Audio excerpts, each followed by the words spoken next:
Hey, hi, this is Sandeep, and in this tutorial, we're gonna learn that how do we create the save points and what are actually the save points and how to restore them. Okay, so let's go ahead and get started.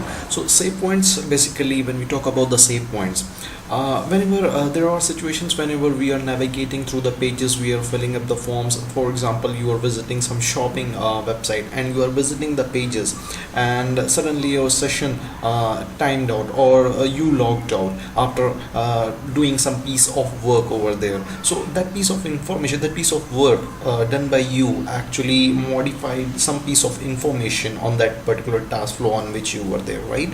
So that is particularly lost. So for that purpose, to maintain that piece of information, ADF has introduced this concept of save points. Okay, so we have save points. For example, if you're navigating through some website in some task flow or in bounded or unbounded whatsoever, and you are doing some piece of work and but I mean your session times out, or by mistake you log out, or by mistake you close the browser, or by mistake power cut is there, so your computer is directly off, or some kind of thing happens due to which this happens. So basically there would be kind of save points available through which we can save our data on which we were. When I say save point, it refers to the total state of the application in which you were there, in which you were working. It includes all the things like beans and all the things that you modified on the pages. Particularly that piece of information which I am talking about to save was not posted to the DB, but yet you try to save it so that you can carry forward from that piece of work. Okay, so that is all about the introduction of save points. Now there are two kinds of save points here: explicit and implicit.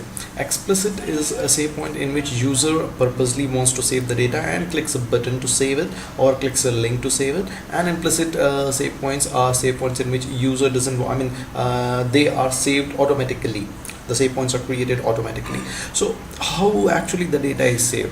The data is basically saved in the DB, and this is the table. I will show you the table. This is particularly the table ORADFSCAVPT. Okay, this is the table in which the data is basically saved. Particular to each record, there is a save point ID, there is a creation date, an owner ID, and there is expiry date, and this blob which saves all the state of the application. Okay, so this is the table. Actually I already created the application, some piece of task flows through which I try to save these many save points. So the data here is already populated. So this table will be basically used to create the data, to store the state of the application, to store the save points. Okay, so going ahead with the explicit save point, let's first study what is and how is explicit save point working.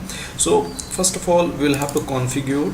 You go to the adf-config.xml, go to the controller, and here on the data source just select this, and after that your connection will appear. Just click OK. So this piece of string will appear. Okay, so it will basically get the save point, will know that okay, this is the database in which I need to create this table on which the state of the application, the save points will be stored. Okay, and here it is. And after that you can go in the locking mode in the business components and set as a optimistic, not pessimist. Okay, so this is all about XML. So now I will close this XML. That the configuration is done. Now we want to go through the data. So I will show you what I have. This is an unbounded task flow. Again, I have got one start page, and as you, there is an action button on this page. As you click, you will go to the main bounded task flow. Here is this page. As you click, you go to the bounded task flow here. Now in this bounded task flow I am doing each and everything. Okay, first we'll pay attention. You just forget about this activity. Okay, just forget about this flow. We will study this flow some time later. Okay, we will study first this flow and this flow. Okay, so how it is basically storing the data. So on this page particularly I have got some data which user tries to modify and then tries to create the save point. Okay, so let's see what this page is. This page actually mentions enter name, there is submit button. So this name basically is stored in a bean. I'm not showing you the details of the bean right now, but just you can see from here page flow scope bean and this name. This gets here, and as you click submit button, bean for storage. Yeah, actually page flow scope, this is the bean name and this is tied to the page flow scope, and this is the name property over there, right? So this name is going to be stored in this property of the bean. Just remember that because this bean is going to be persisted, it has to be serializable. It must implement serializable, otherwise it won't be stored. Okay, so this is the bean, and this is a piece of data which we are fetching from the DB and showing it over here with the navigation controls. And here is my create save point. We will study this later.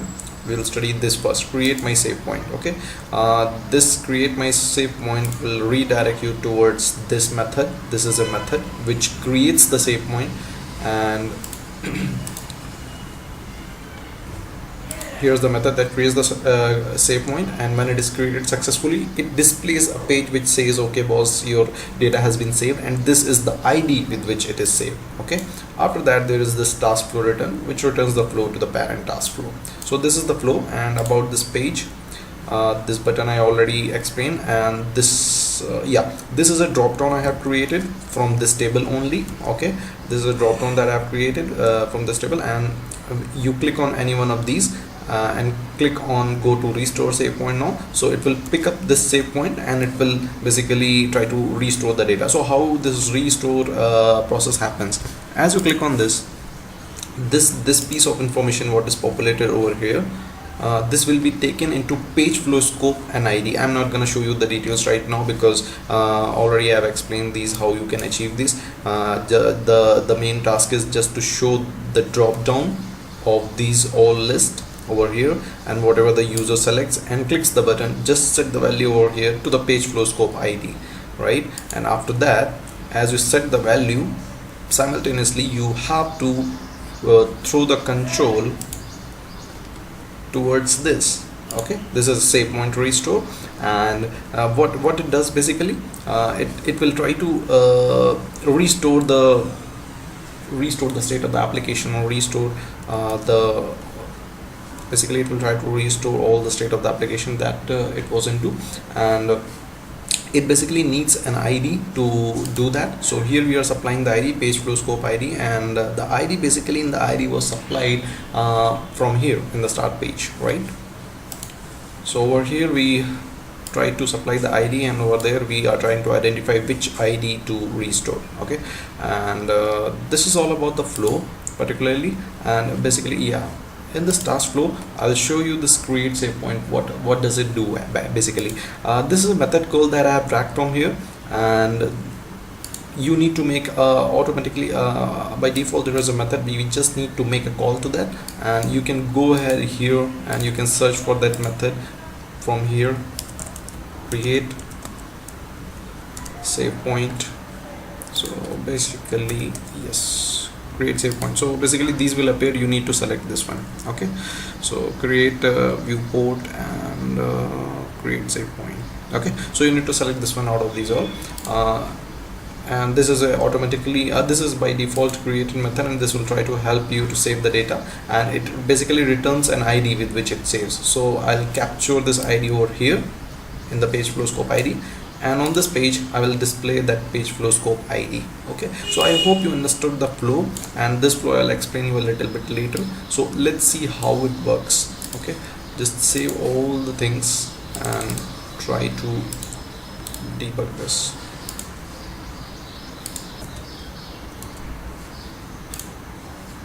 Basically this was an activity which was dragged from here.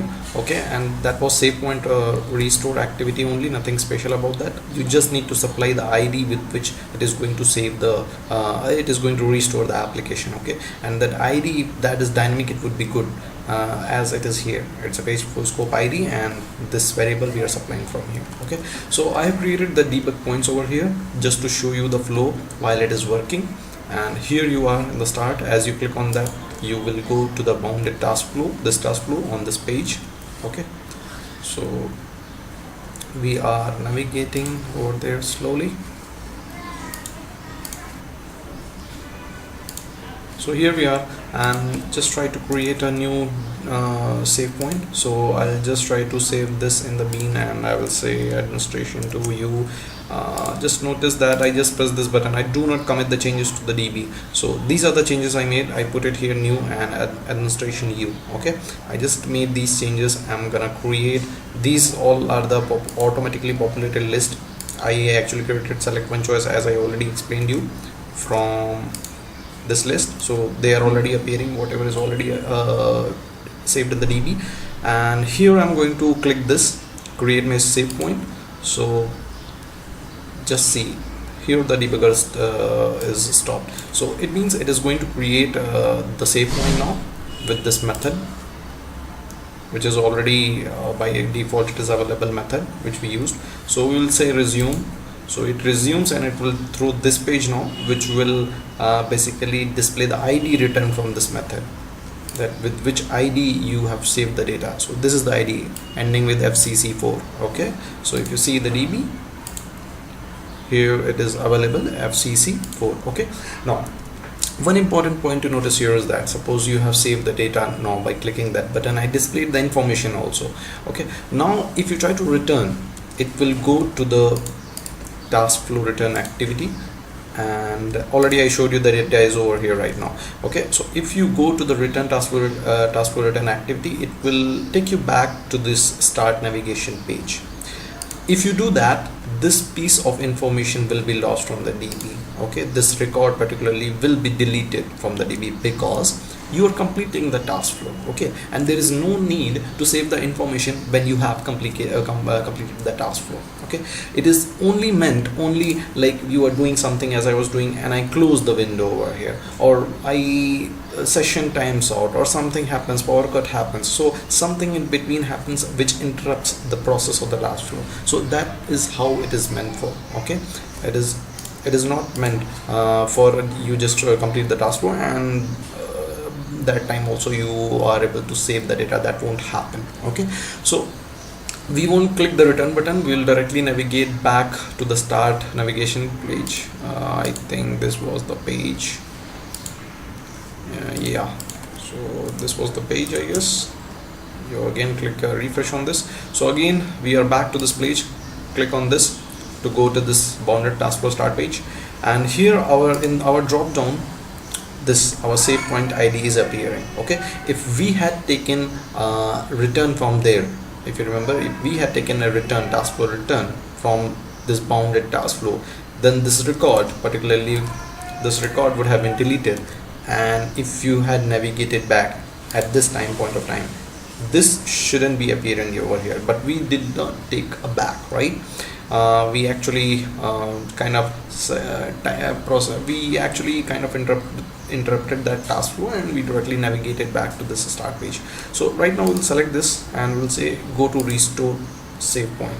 So if you see the debug, it hits over here, and as I already supplied this ID, so in the page flow scope ID, this string would be there right now, and it has hit this activity which says that I have to restore the point, and this is the ID. Okay, which carries this value. So we will say resume, and as I say resume, you notice this is a new and this is administration new. So our restore point activity is working fine. Okay, so this is how this flow works. Now there is this another method also that I defined. Basically I define one class which is serializable, and in that I define a method save task flow. So whatever right now I was doing by declarative manner, I can also do it by programmatically. Okay, so here is this programmatic behavior, here is this programmatic approach. So there is this method in which I am capturing controller context, and this is the ID which it will be returning, with which it will be saving the data. This is the save point manager that I'm taking, and here basically one more thing I'm trying to do, I am setting the save point time to live. You can also set the time point. Okay, as you see the table over here, this is creation date, this is expiry date. Okay, so expiry date by default is stored as 24 hours it takes, 1 day. Most of the cases if you see there is 1 day of the gap. So expiry date would be one more date. Okay, so what you can do, you can set it also explicitly in the program if you are using. So in this manner you can set it and then create a save point to get the ID back and then return the ID from here. Okay, so this is the method that does that, and then I exposed this class as data control, and then it would appear in the over here in the data control with all its method. This method is there, and then what I did, I went to this task flow, I dragged this method over here. Okay, and after I dragged this, I pointed one button actions. One button was there here which said create save point programmatically. This action I redirected towards this activity, and then the same process. So here it will return an ID, which again I'll capture in the page flow scope ID, and then I'll display this page flow scope ID with which ID your data has been saved. Okay, so this is how I'm doing. The only thing is right now I'm doing it programmatically, and also I'm setting the expiry date also. So expiry date basically is set right here on this column. It will be stored here. So what I will do, application is already deployed. Let's try to test this. Just take a back and try to refresh this page. Okay, go to the main mounted task flow. Here I say new program. Okay, and I say administration one, and I say create my save point programmatically. So if I do that, notice here the debugger is stopped. So I'll say resume. It will go ahead and create a record in the DB by storing the application state, and here it will display with which ID it has been done, 3A, ending with 3A.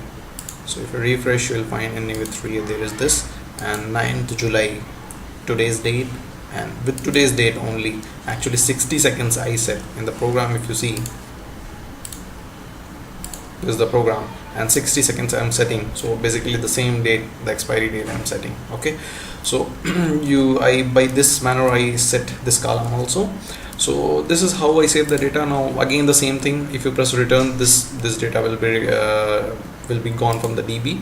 So we won't press return right now. We will try to restore our save point. You can try that. I've already experimented and I'm explaining you. So again we will start from here by refreshing it, go to main mounted task flow, and then ending with 3A, go to restore save point now, and it would hit this activity to restore. We will say resume, and here is unable to restore save point activity 3A. Let me try to debug it. I'll again have to restart from the main page, go to main mounted task flow.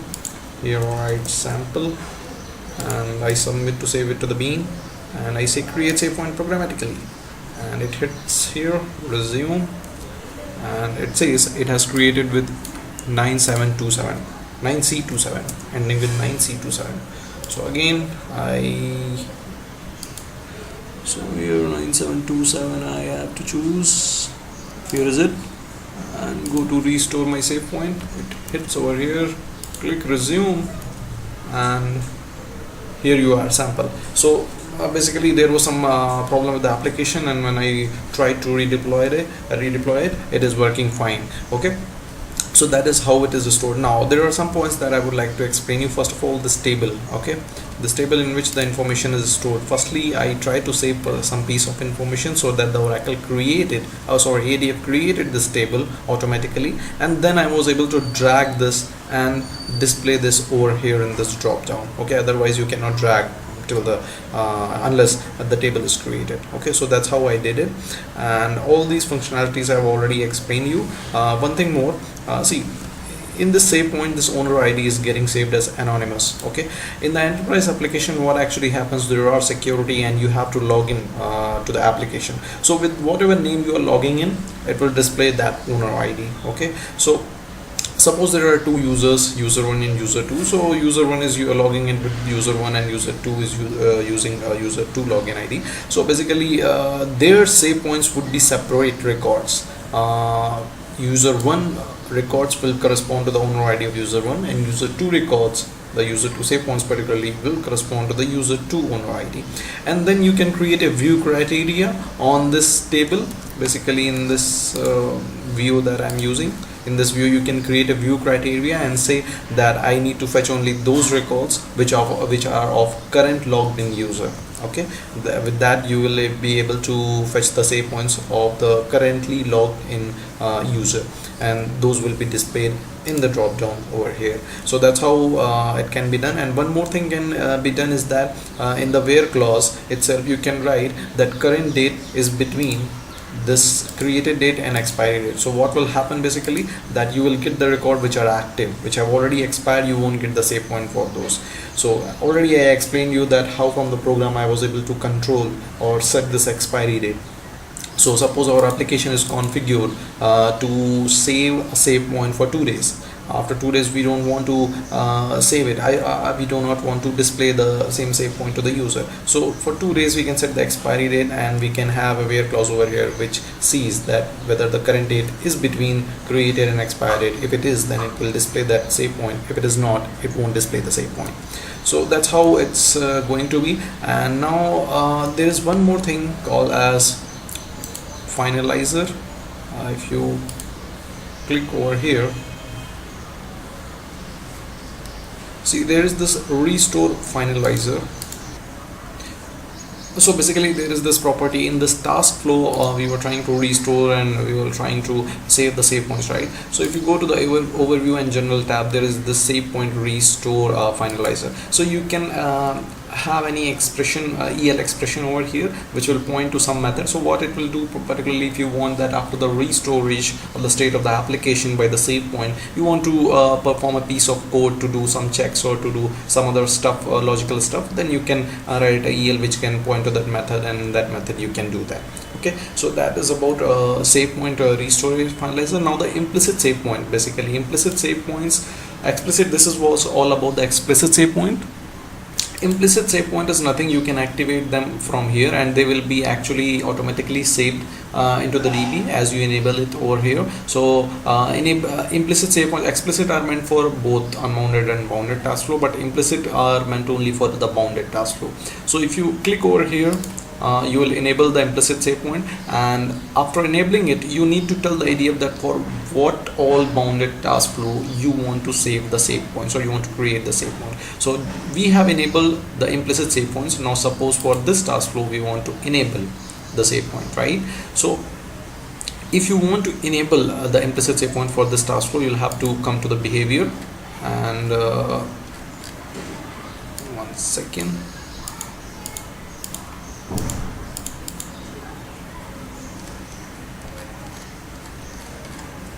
Basically here is the diagram and here is the overview.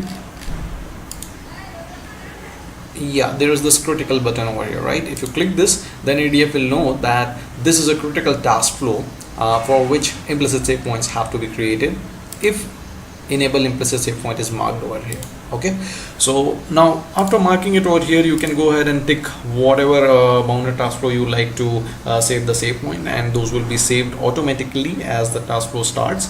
But remember that once the task flow completes, it is not going to save the data. The save points are going to be saved in the DB only when session times or you close the window or some kind of this activity, interruption activity happens. So this was all about